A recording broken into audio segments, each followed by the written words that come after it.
अखंड हरिनाम सप्ताह मुक्काम गाव ढोंबी।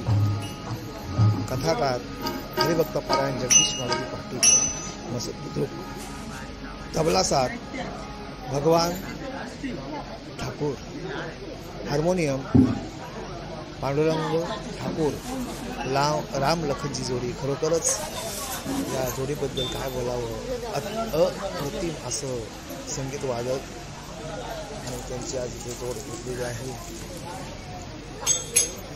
आणि सहाय्यक श्री काशीनाथ चोगले इंदापूर आणि या कथेचे नियोजन जनार्दन ठाकूर ढोंबी। या कथेचे सौजन्य यांच्या आहे।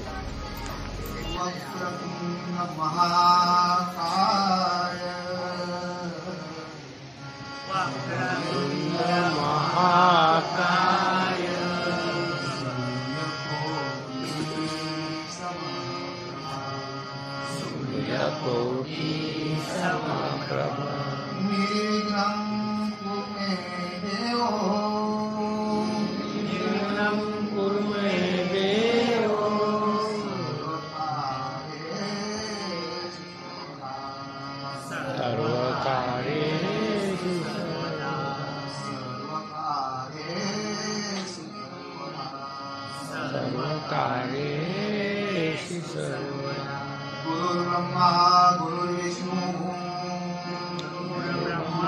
गुरु विष्णु गुरुदेव महेश्वरा गुरु साक्षात् परब्रह्म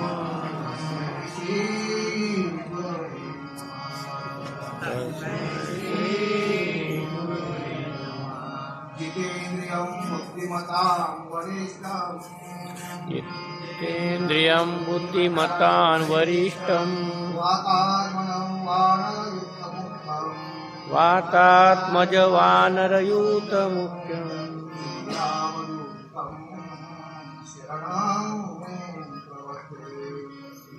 रामदूतं शरणं प्रपद्ये।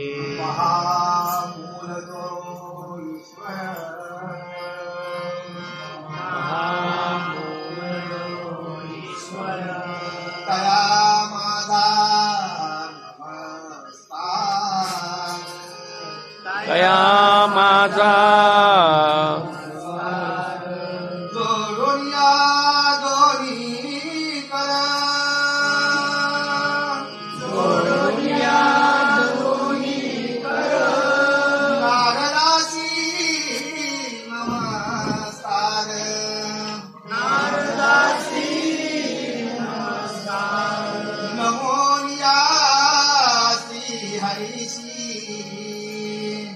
नमोनिया श्री हरिसी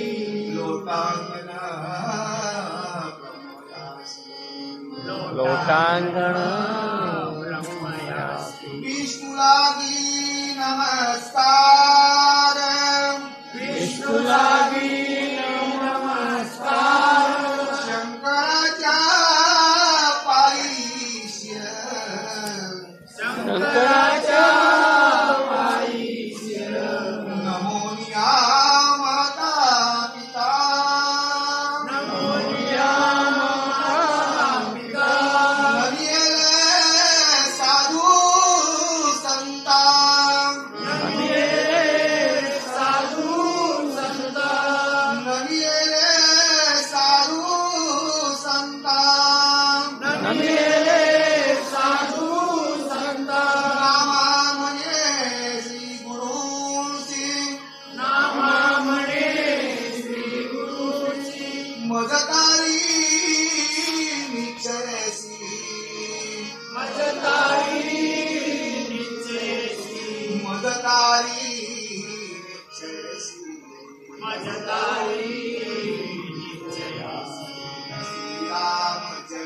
राम जय राम जय जय राम राम जय राम जय जय राम राम जय राम जय जय राम मंगल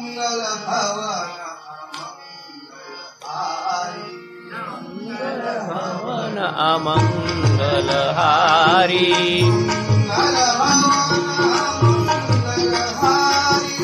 मंगल भवन मंगलहारी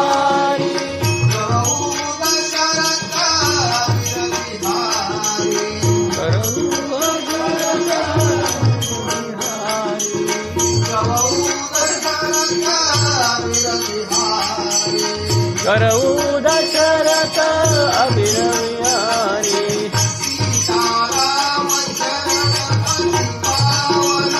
सीताराम चरण आदि पावन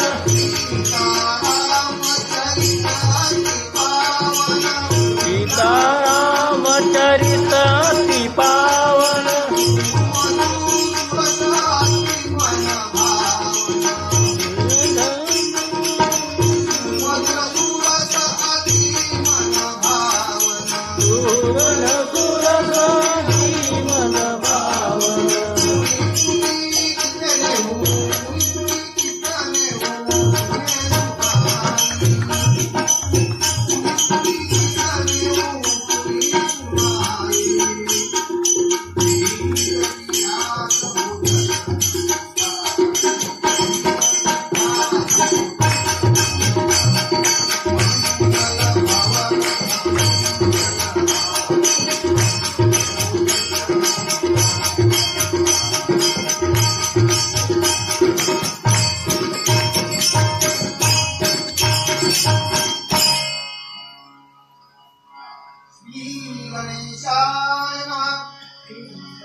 राजाधिराज रामचंद्र महाराज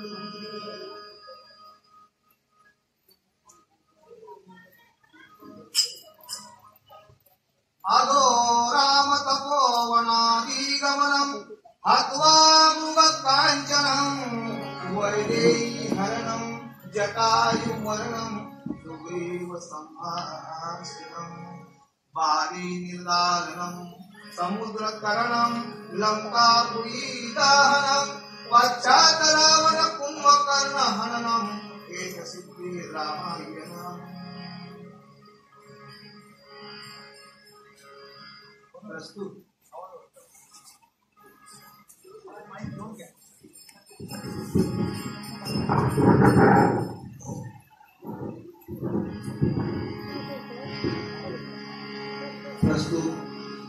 आज आपण खारडोबी गावामध्ये श्री रामप्रभूंच्या चरणावर मस्तक ठेवून आज या सेवेचा आरंभ करत आहोत.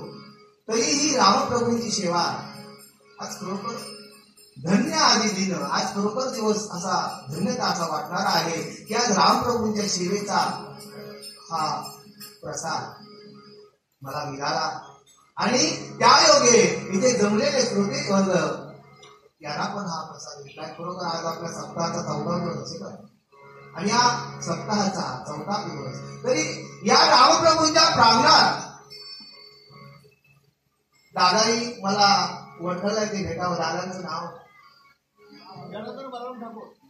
जनार्दन बाळाराम ठाकूर आणि इथे बसलेले माझे परम मित्र ठाकूर भाऊ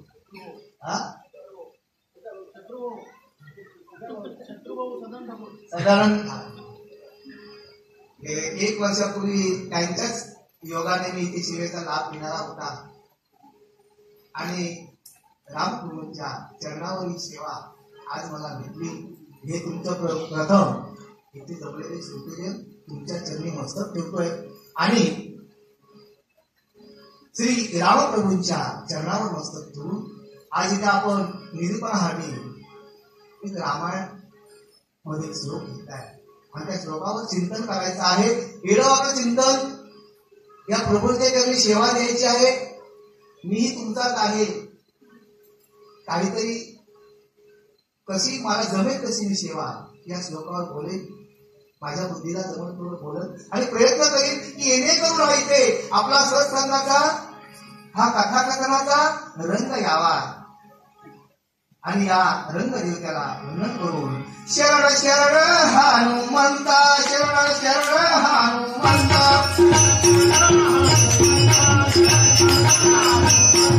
मारो रामदूता मारो राम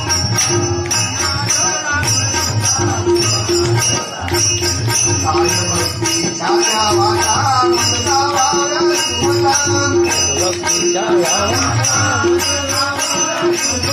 काय भक्तीच्या वाटा मनावाया सुमता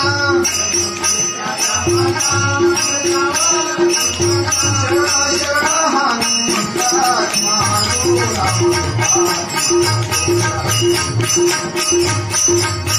मारो राम शरण शरण हनुमंता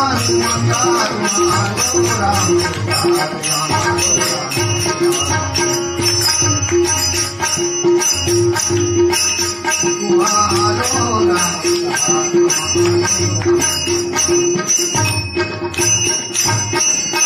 अधो राम तपोवनादि गमनं हत्वा मृगाकाञ्चनं वैदेही हरणं जटायुमरणं सुग्रीव संभाषणं बाली निर्गलं समुद्रतरणं लंकापुरी दहनं पश्चात रावण कुंभकर्ण हननं एकसिद्धी प्रश्न अद्वैत असा वायापुरी श्री सद्गुरू वायापुरी त्यांच्या हातातून त्यांच्या लेखणीतून त्यांच्या वाणीतून गेलेला असा रामायण ग्रंथ आणि या ग्रंथाविषयी आज इथे आपण एक श्लोकी रामायणाचा श्लोक आणि याविषयी बोलताना आपण काय बोलणार माझं पामराची काय थोडं पाळीची पाणी पाळीची वाहन पाळी बरी आणि मी काय बोलणार याच्यावर पण या रामप्रभूच्या प्रांगणात असल्यानंतर गावाचं गुणगान कोणतं गावं रामप्रभूंच आणि त्या रामप्रभूंचं गुणगान गाताना एक काहीतरी दृष्टांत जेवढे माझ्या जमतील तेवढे आपण हे रामकथेवरच आपण बोलूया असं मला तरी वाटतंय आणि इथे रामप्रभूंच्या विषयी बोलताना प्रत्येकाच्या घराघरात संसारात रामायण आहे. ही रामायणाची कथा जुनी कथा आहे पण आज आपण नव्याने ऐकतोय म्हणजे आपण नव्याने ऐकतोय नव्याने ऐकली तरी ती ऐकावीशी वाटतोय ती काय ऐकावीशी वाटते या जुन्या कथा काय काय वाटतात आपल्याला मला सांगा भाऊ तुमच्या आजोबांचं नाव काय तुम्हाला विचारतो हा त्यांच्या आजोबांचं नाव काय काय माहिती आम्ही आमच्या रक्ताला विसरलो बरोबर की नाही आम्ही आमच्या रक्ताला विसरलो म्हणजे आम्हाला आमच्या रक्ताची आठवण नाही पण ह्या कथा पेटाही भरल्या त्या जशा कशा आहेत की नाही म्हणजे आपण या कथेमध्ये मर्म आहे या शास्त्रामध्ये मर्म आहे पण आम्ही आमच्या आजोबाला काय विसरलोय आम्ही आमच्या पंजोबाला विसरलोय आमच्या खापट पंजोबाला विसरलोय पण आम्ही या कथा पुराणातल्या कथा पण आजपर्यंत जिवंत आहेत की नाही आजपर्यंत आपण या जिवंत कथा आपण घेऊन आपण बोलतोय की आपण या कथा पुन्हा पुन्हा ऐकायच्या वाटतात का पुन्हा पुन्हा ऐकायच्या वाटतात की या कथेमध्ये काय राम आहे पण मला सांगा आपल्या तो राम निघून गेल्यानंतर आम्ही कुठे जातो हो चौघांच्या खांद्यावर बरोबर की नाही आमचा रामच निघून गेला तर आमच्याला राहतोय काय बघा देह काळाचे धन कुबेराचे हा देह कोणाचा आहे काळाचा आहे ज्या वेळेला दक्षिणेच्या राजांनी बोलावणं भगवताने दिलं की आज आमच्या संपलाय आणि त्यावेळेला आपण चौघांच्या बरोबर ना मग मला सांगा की आज आपण रक्तानी नाती चालली ही कथा काय सांगते आपल्याला भावानी भावाशी कसं जगावं, मुलांनी वडिलांशी कसं जगावं, पत्नीने नवऱ्याशी कसं वागावं, ही आपली कथा रामायण कथा आहे. घर प्रत्येक घरातली कथा आहे की नाही?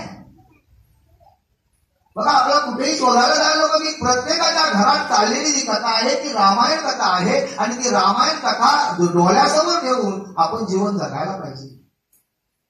ज्या वेळेला रामप्रभूचा जन्म झालं त्यावेळेला सुद्धा सर्वत्र आनंद झालाय, सर्वत्र आनंद झालाय. अयोध्यापुरीमध्ये आनंद झाला. रामप्रभूचा जन्म, राम जन्मला जसं की राम जन्मला.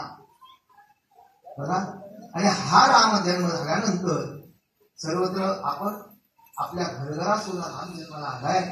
आणि राम जन्माला आल्यानंतर आम्ही रामप्रभूंचं जीवन जगत असताना दादा भाऊ बहिणीला मानतोय, बहीण भावाला मानतोय, आणि मुलगा वडिलांना मानतोय, आणि वडील मुलाला मानतात. पण ही घरघरातली कथा, ही कथा आपल्या प्रत्येकाच्या घरघरात पोचायला हवी.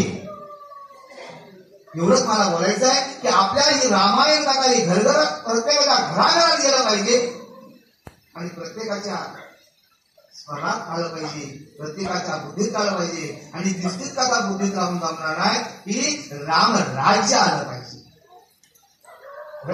राम राज्य आलं पाहिजे. आणि मग इथे या आपण श्लोकावर बोलताना काय लिहिलंय की आदो राम तपोवनी गमन. ज्यावेळेला राम प्रभूंना वनवासाला जावायला लागलं त्यावेळेला आता ही कथा श्री शंकर प्रभू पार्वती मातेला सांगतात. आणि पार्वती माता प्रभूला प्रश्न करते, प्रभू की तुम्ही मला असं गोड असं कथानच सांगावं की तुम्ही ज्या भगवंताची पूजा करताय, तुम्ही ज्या भगवंताची सेवा करताय, तो भगवंत कोण असेल हो? आणि त्यावेळेला रामप्रभू सीतामाईच्या विरोधाने इकडे तिकडे शोध घेतात. सीतामाईचा शोध घेत असताना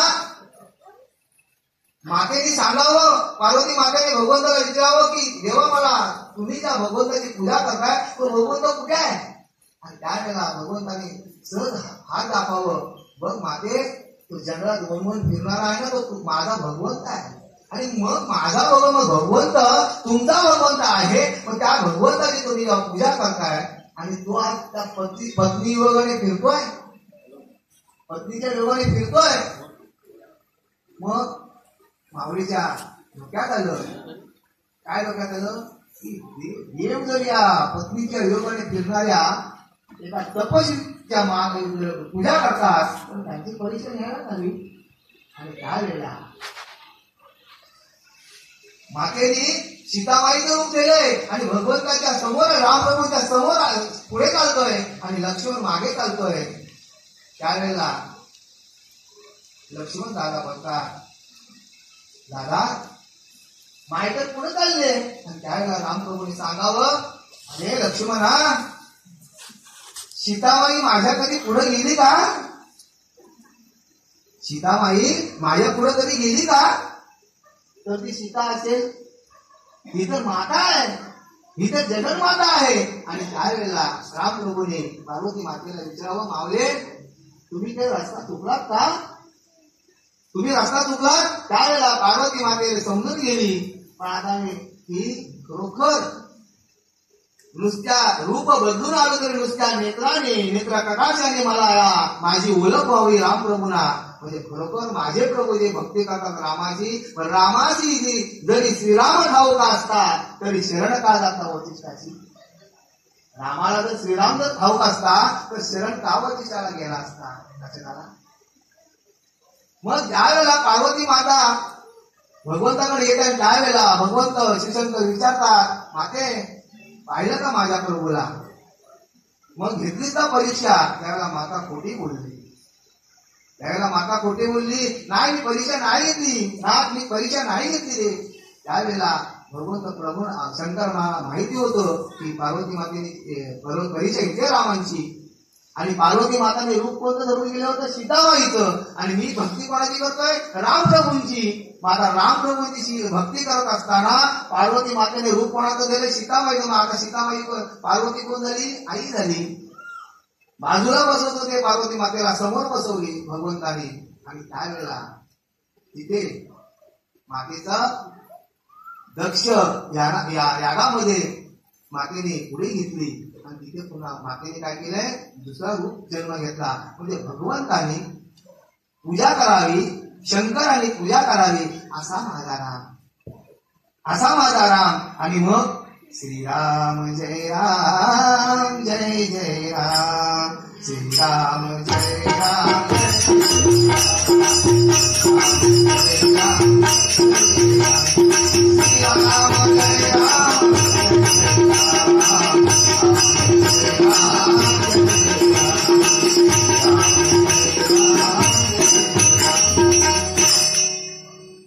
अशा प्रकारे आदो राम तपोवनी गमनम हद्वा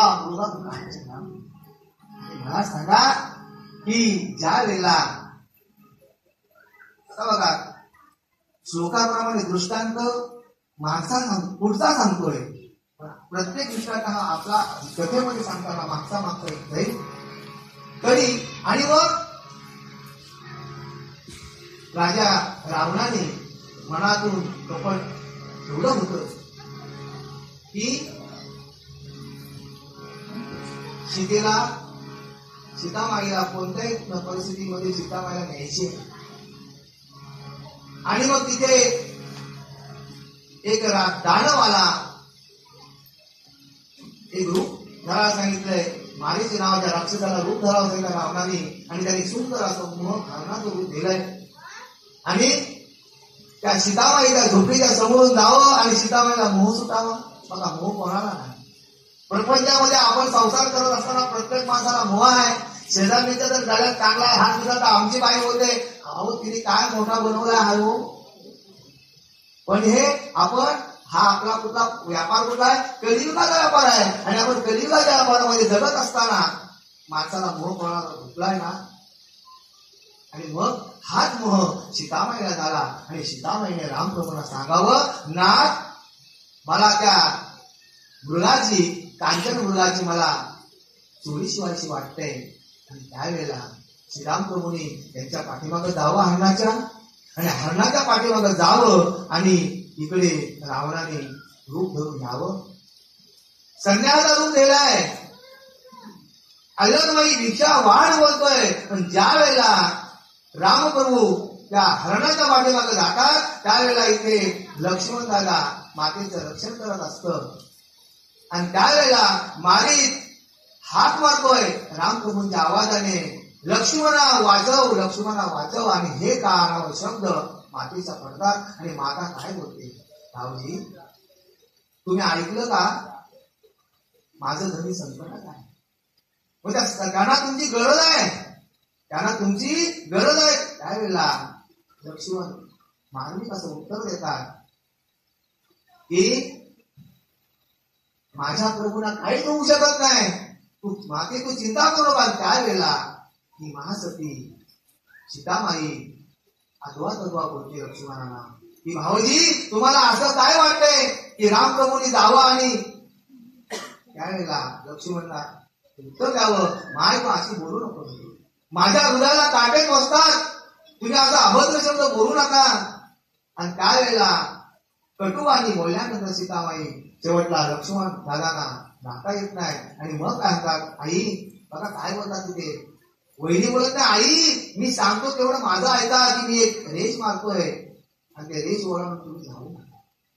उल्लंघली सीता रेषा. बघा ज्या वेळेला सीतामाईने रेषा ओळखली त्यावेळेला सीता काय झाली, मर्यादा उलटली की माणसाने काय असतं कुठे दुःख भोगावं लागतं. आणि त्यावेळेला सुद्धा त्या रावणाने काय केलंय, तिथं संन्यास रूप घेऊन आलंय आणि सीतामाईला अल्ल कमाई भिक्षावाळ. आणि सीतामाईला माई या शब्द प्रबोधन करून तिथून नेले रावणाने, त्या सांगतोय. आणि रावणाने नेल्यानंतर सीतामाईला हा प्रसंग रामप्रभूंचा पार्वती मातेने अनुभव घेतला की खरोखर माझे प्रभू आहेत. आणि मग त्यावेळेला ही कथा सांगावी पार्वती मातेला शंकर प्रभूंनी, आणि शंकर प्रभूंनी मातेला उत्तर द्यावं आणि मातेने एक एक प्रश्न विचारावा. आणि मग त्यावेळेला मातेने एक प्रश्न विचारलाय. शंकर प्रभू म्हणा, प्रभू की मला एक सांगा, तुम्ही रामप्रभूंचं लग्न झालं त्यावेळेला दशरथाला आमंत्रण का नाही दिला? जनकाने दशरथाला आमंत्रण का दिलं नाही? त्यावेळेला भगवंत सांगतात, गिरिजे ऐक की सार्वभौम राजा जनक विजयी सर्व शक्ती असलेला असा राजा, आणि त्या राजाने एक अशी सुंदर अशी बाग फुलवली होती फुलांची. स्वर्गातून देव अप्सरा याव्या आणि त्या बागेतून फुलं न्यावी. आणि ती बागेतून फुलं घेत असताना एक दिवशी शनी महाराज तिथून स्वारी झाली आणि त्यांनी ती बाग पाहिली. आणि बाग पाहिल्यानंतर तर तिथे पुरुषाला बंदी होती बागेमध्ये जायला. अप्सरा यायच्या, स्वर्गावर आणखी फुलं तोडून न्यायची आणि मग नेत असताना शनिदेवाला तिथे जाण्याची आज्ञा दिली. शनिदेवाने काय केले, कुदृष्टी तिथे टाकली आणि संपूर्ण बाग नष्ट केली. बागेचा कोळसा झालाय. आणि त्यावेळेला आता ही एवढी सुंदर भरलेली बाग फुलवणार कोण? अनेक जनकांनी संत बोलवले, महंत बोलले, ऋषी आले, पण कोणाला पण ती बाग फुलवता आली नाही. आणि त्यावेळेला वशिष्ठ ऋषीने त्याला मार्मिक उत्तर दिलंय, हे जनका की इथे ही बाग कोण फुलली की खरोखर जो मालकाशी प्रामाणिक जो सेवक असेल, प्रामाणिक मार्गाची ज्यांनी भक्ती केली असेल त्याच सेवकाच्या हातून ही बाग फुलवली जाईल. आणि त्यावेळेला हा पत्र दशरथ राजाकडे पाठवलाय. आणि दशरथ राजाला पत्र दिल्यानंतर पत्रामध्ये मजकूर दिलाय, अनेक देशविदेशीच्या राजांना मी पाठवलंय, पण सर्वजण इथे आले पण कोणाला बाग फुलवता आली नाही. पण त्या बाग फुलवण्याचा नियम काय होता की कच्चा धागा, कच्चा घडा, तो धागा बांधून विहिरीत करून बुडवील आणि जो वर करून पाणी काढील आणि तो पाणी या लोकांना घालील, त्यावेळी बाग फुलेल असा त्या बागेला शाप होता, शास्त्र होता. आणि वशिष्ठ ऋषीने त्याला सांगितलं होतं. आणि मग त्यावेळेला हा दशरथ राजाला पत्र गेला आणि पत्र वाचत दशरथाला पत्र वाचताना पाहतात तर काय, देशविदेशीच्या राजाला मी जाऊन जर माझ्या हातून जर बाग फुलली नाही तर काय होईल, माझा अपमान होईल. दशरथ राजाने अन्नपाणी सोडले, अन्नपाणी सोडलं दशरथ राजांनी. आणि मग 7 दिवसानंतर दशरथ राजाच्या घरी जो सेवक होता दशरथ तो आला आणि कौशल्या मातेला होते, माते अजूनपर्यंत प्रभू जेवले नाहीत, महाराज जेवले नाहीत, मग का जेवले नाहीत? आणि हे कौशल्या मातेला सुद्धा माहिती नव्हतं की महाराज जेवले नव्हते. आणि त्यावेळेला हा थेट राजा दशरथाच्या घरी जेवण घेऊन समोर गेलाय. आणि जेवण नेल्यानंतर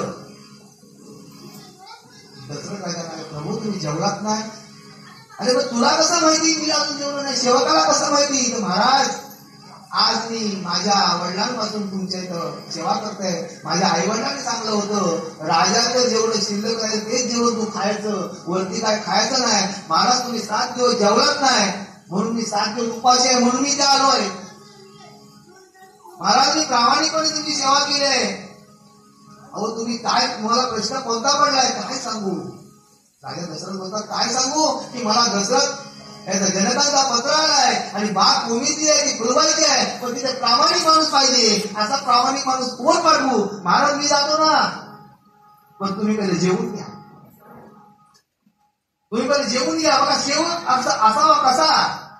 आणि जेवण, आणि मग दशरथ राजाने जेवण केलंय, उरलेला जेवण या सेवकाने खालाय. आणि सेवक होते, महाराज तुमची आज्ञा द्या मला, मी जातो जनकाच्या तुला नगरीला. आणि तिथे गेल्यानंतर जनकाने पाहिलं, दशरथ राजाने पाठवलं ते सेवक पाठवले, हा काय बाब फुलवेल? लोक हसायला लागली.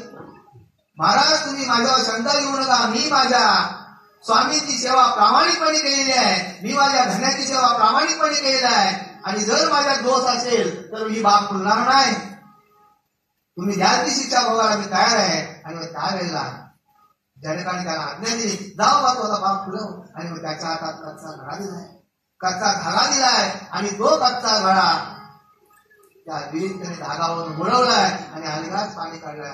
श्री सीतापती रामचंद्र महाराज की जय.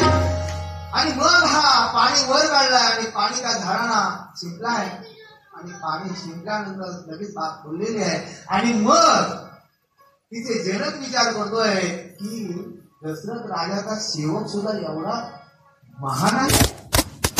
आता सेवक महान एवढा मोठा आहे आणि मग ज्या वेळेला सीता सोय आणि धनुष्य मोडील म्हणून दशरथ राजांना आमंत्रण दिलं नव्हतं लक्षात आला.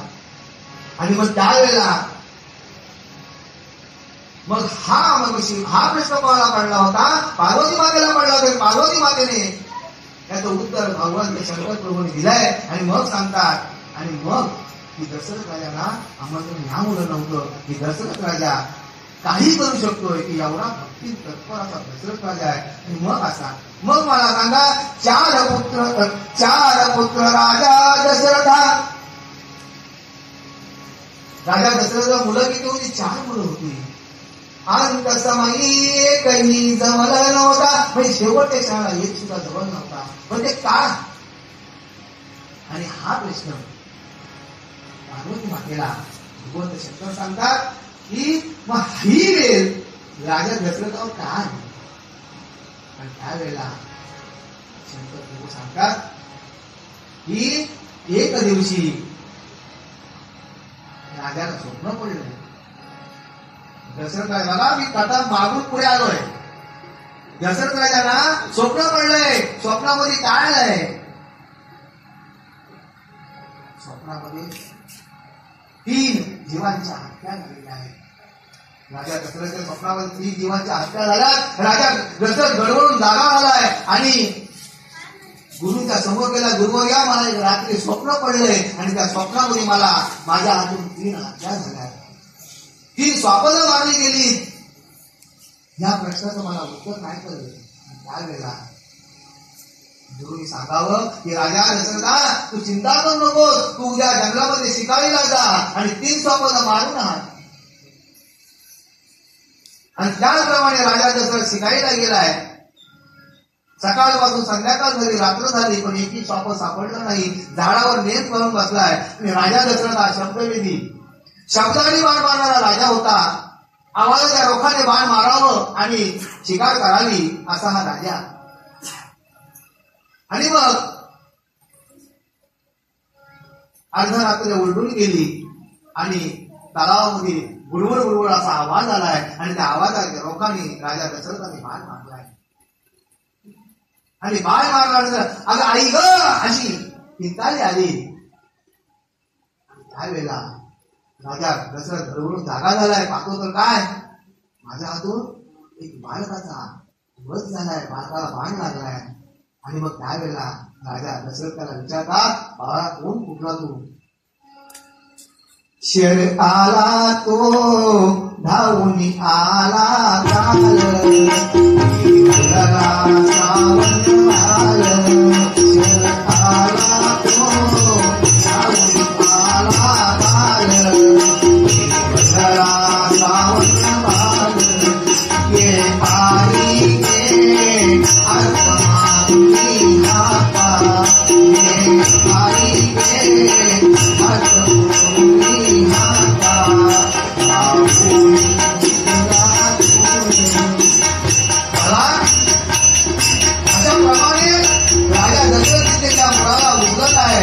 राजा दशरथच्या मुलाला विचारतोय बाळ कोणता तू? आणि काय वेळेला तू मुलगा बोलतोय तू म्हणून आला चिर छाती फाडून गेला.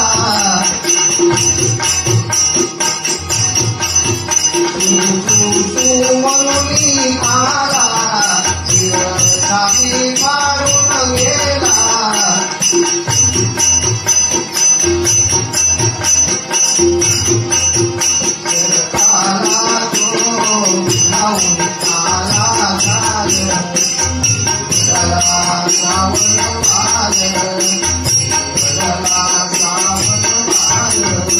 महाराज मी माझ्या आईवडिलांना तीर्थयात्रेला घेऊन चाललोय आणि तीर्थयात्रेला घेऊन जात असताना पुण्या आभाराचा हा बाण आलाय आणि माझ्या छातीमध्ये रुतलाय. पण महाराज तुमचा बाण आहे तो.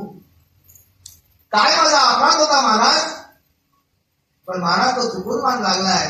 तुमचा काय याचा दोष नाही. तरी पण तुम्हाला मी एक काम सांगतोय. त्या झाडावर माझ्या आईवडील बांधलेले आहेत, कावड बांधलेले आहेत. आणि त्यांना तुम्ही काय करा, जाऊन पाणी द्या. आम्ही त्याला पाणी आणण्यासाठी आलो होतो आणि त्यांच्या हातून मी गेलोय. पण ही दुवार्ता त्या माझ्या आई वडिलांना सांगू नका, ही बोलू नका. आणि जर ही तुम्ही वार्ता सांगितली तर माझे आई वडील पाणी घेणार नाही. म्हणून तुम्ही राहा. आणि मग सांगतात की मी तर आता जातोय, माझ्या मागे तुम्ही त्यांचा सांभाळ करा. राजा दशरथ रावण सांगतोय की माझ्या मागे त्यांचा तुम्ही सांभाळ करा. आणि मग दशरथ राजा सांगतोय तू काय बाळा चिंता करू नकोस, तू तुझ्या आई वडिलांना पाणी घेऊन जातोय. आणि त्यावेळेला राजा दशरथाला काही सुचत नाही. पण आता काय करावं, हातून तर हत्या झालेली आहे. आणि मग राजा दशरथ श्रावणबाळाच्या आई वडिलांना पाणी घेऊन जातोय. आणि पाणी घेऊन गेल्यानंतर हा बोलत नाही काय. आणि त्यावेळेला त्या आईने विचारावं की बाळा तुला बोलत नाही, तुला काय त्रास झाला का? आम्ही तुला जास्त त्रास दिला बाळा? नाही रे बाळा, तुला आम्ही लई त्रास दिलाय ना म्हणून तू बोलत नाही. पण तू बोलल्याशिवाय आम्ही पाणी नाही रे पिणार. त्यावेळेला राजा दशरथाचं चाललं नाही काय, शेवटला बोलावं लागलं. आणि माझ्या हातून तुमचा भाग मारला गेला. मी अभाग्य आहे, माझ्या अभाग्याच्या हातून तुमचा भाग मारला गेलाय. आणि हे शब्द त्या ब्राह्मणाने ऐकले आणि आवडीतून उड्या मारल्या. आणि मग उड्या मारल्यानंतर काय बोलतात, राजा दशरथा आमचा तर बाळ गेला, आमचा सांभाळ करणारा कोणी उरला नाही, आता जगून काय करावं? मग त्यावेळेला शापून येतात, पुत्र पुत्र करुणी मरशीला. काय शाप दिला की हे राजा दशरथा की तुम्ही आज आमच्या सांभाळ करणारा लेकाला मारलं, पण तू पण पुत्र पुत्र करुणी मरशील आहेसा. तुला 4 मुलं होतील, पण तुझा एक सुद्धा तुझ्या शेवटच्या क्षणाला जवळ नसेल. आणि मग हेच मला सांगा की दशरथ राजाच्या हे काय पूर्वकर्म, माणसाचं कर्म हे कोणाला चुकत नाही. माणसाचं कर्म हे कोणाला चुकत नाही. आणि मग अशा प्रकारे तिथे राजा दशरथाला शाप दिला. आणि शापामुळं राजा दशरथाचा पुत्रयोग झाला. शेवटला राजा दशरथाला पुत्र पुत्र करून मारावं लागलं. आणि इकडे रावणाने शिकावयाला नेलेली आहे. आणि रावणाने शिकावयाला नेलेली असताना रस्त्यामध्ये कोण भेटतोय, जटायू भेटतोय. आणि जटायू काय बोलतोय, विचार करतोय की हा माणूस भगवी वस्त्र धारण केलेला आहे, एका बाईचा हात पकडलेला आहे आणि त्या बाईला हाताने ओढतोय. याचा अर्थ हा संन्यासी, कपडे भगवी घातली, हा संन्यासी वाटतोय. पण संन्यासी असा नाही, संन्यासी असा काम करू शकत नाही. आणि मग त्यावेळेला हा गिध जातीचा पक्षी जटायू समोर जातोय, रावणाच्या विमानासमोर त्यांनी उभा राहून बोलतोय, हे थांब संन्यासी, कोण आहेस तू? आणि त्यावेळेला रावण असा गणगणला हसतोय आणि रूप प्रगटतोय, मी लंकेचा राजा रावण आहे. आणि मग त्यावेळेला हा जटायू बोलते, अरे तुला शोभत नाही, तू संन्यासी वस्त्र धारण केलीस आणि संन्यासी वस्त्र धारण केल्यानंतर तू एका बाईला छेडतोस, तिला पळवून नेतोस. मी जिवंत असेपर्यंत तुला इथून जाऊ देणार नाही, माझ्या प्राणात प्राण असेपर्यंत मी तुला इथून जाऊ देणार नाही. त्यावेळेला तिथे दोघांचं युद्ध होतोय. आणि युद्ध झाल्यानंतर रावण या जटायूला बोलतोय, अरे बाबा तुझ्या एवढी तुझ्याकडे शक्ती आहे, अपार शक्तीच आहे, मग तुझं मरण कशात आहे? आणि त्यावेळेला पुढे जाऊन राम बोलतोय, तू सांगितलं तुला तुझ्या रामप्रभूंची शपथ आहे. आणि मग त्यावेळेला हा जटायू मनातून बोलतोय की माझ्या रामप्रभूंची शपथ जाऊन जर माझा मरण येत असेल, जर मी स्वामींच्या कामी येत असेल तर मेलो तरी चालेल. आणि मग त्यावेळेला जटायू सांगते, माझं मरण पंथात आहे. आणि त्यावेळेला हा जटायू विचारतोय की तुमचं कशात मरण आहे स्वामी, सांगा. आणि त्यावेळेला रावण खोटं बोलतोय आणि सांगतोय माझं मरण अंगठ्यात आहे, अंगुष्ठात आहे. आणि मग त्यावेळेला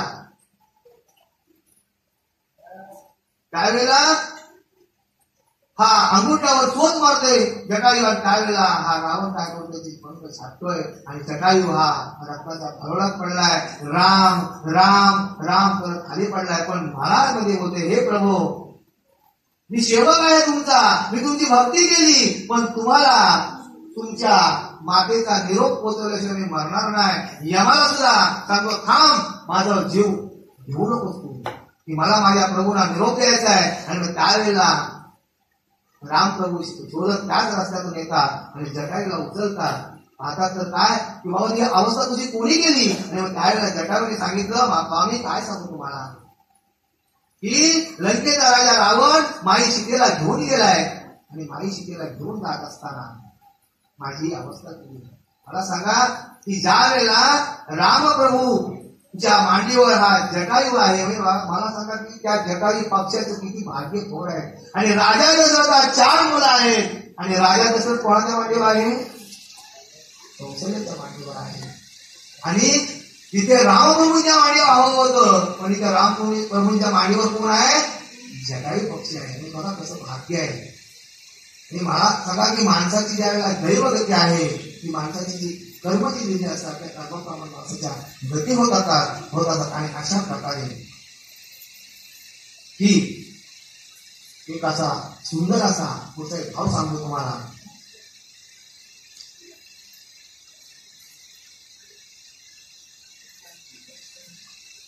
की ज्या वेळेला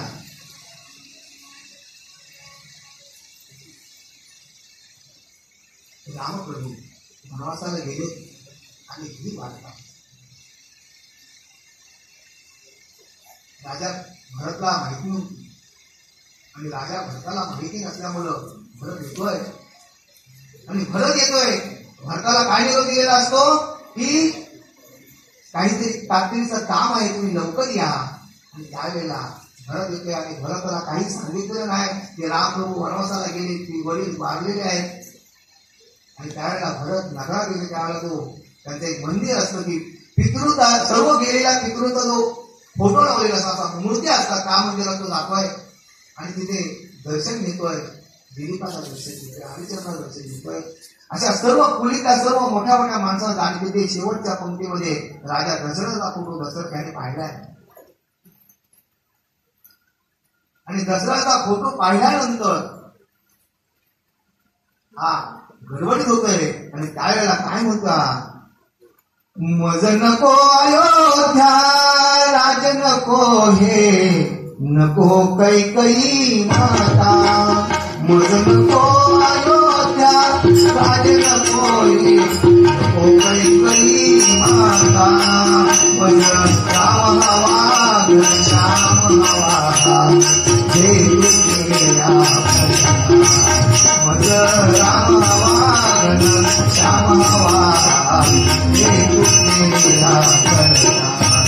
मज नको अयोध्या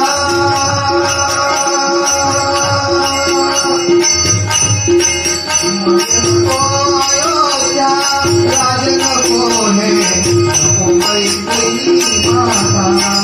मज राम हवा श्याम हवा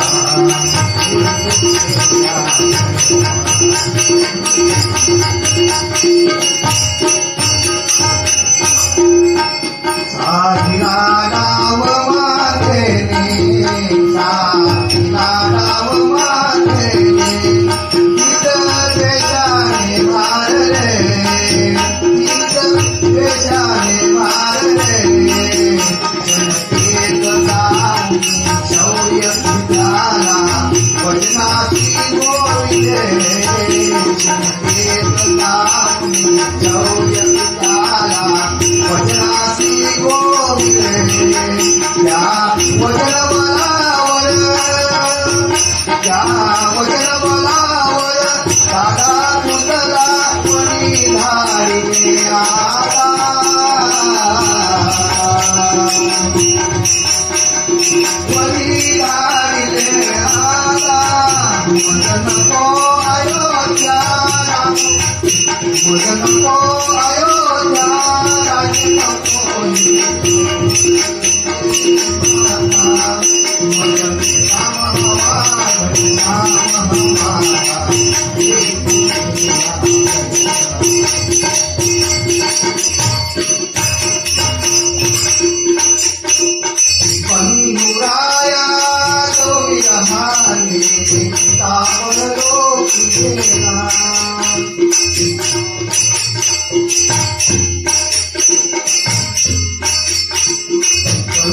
कसली गतिवता